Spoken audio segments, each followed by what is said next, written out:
Hello, Dr. Barta and fellow classmates. This is my attempt at the YouTube video discussing Vygotsky's zone of proximal development and the educational basis surrounding his theory. It is essential to define in the beginning what intersubjectivity is.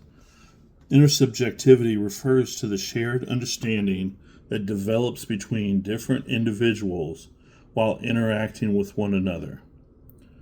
The aim of this is to expand learning potential by understanding the differences between what learners can do with help, collaboration, and without help on their own.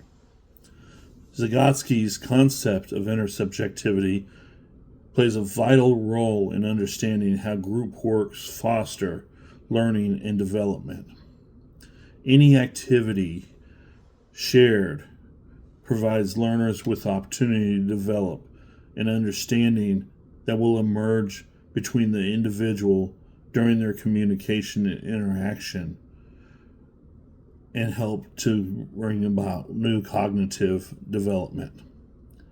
According to Vygotsky, it's the process by which people come to agree on a meaning of a task, idea, or concept through the social interactions together.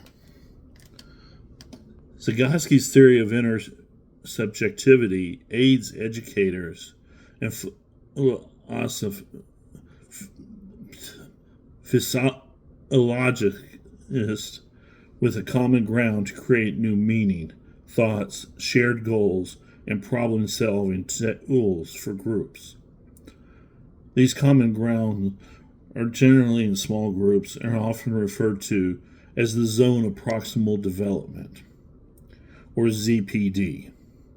For future reference, the ZPD is how I will refer this to. Students conduct group work based on their various skill levels as decided upon by the teacher or instructor. Through dialogue and collaboration, these groups of students can gain a stronger, more knowledgeable basis from their peers, thereby learning from each other's perspective. This is generally done through a series of instructions, questions, and answering.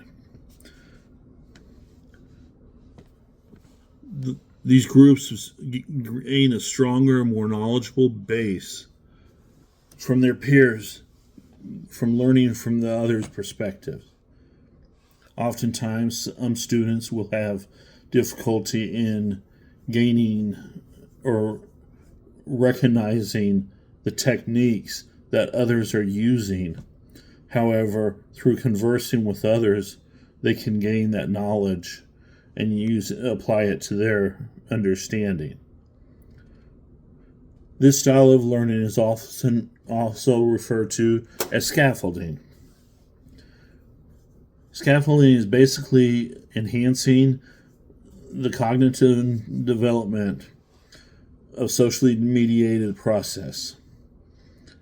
An example is a small group that demonstrates the technique as follows. One student may misunderstand the instructions, while others in the group will explain their process and their understanding using simpler or more basic language and gestures.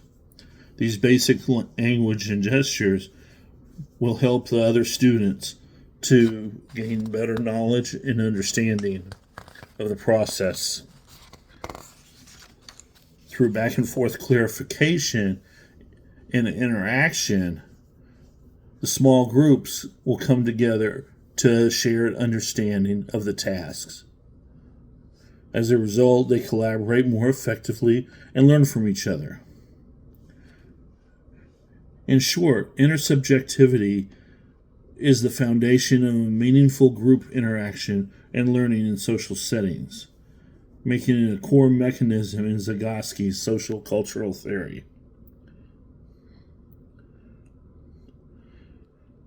In enhancing the group learning by providing temporary support with learners as they work to complete the assignment. It often acts to guide and build understanding and strategies for higher learning.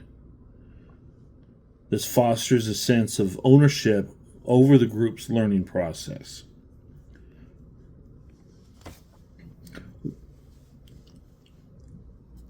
In a personal note, I have had an older child who did not care for reading. The younger child loved reading.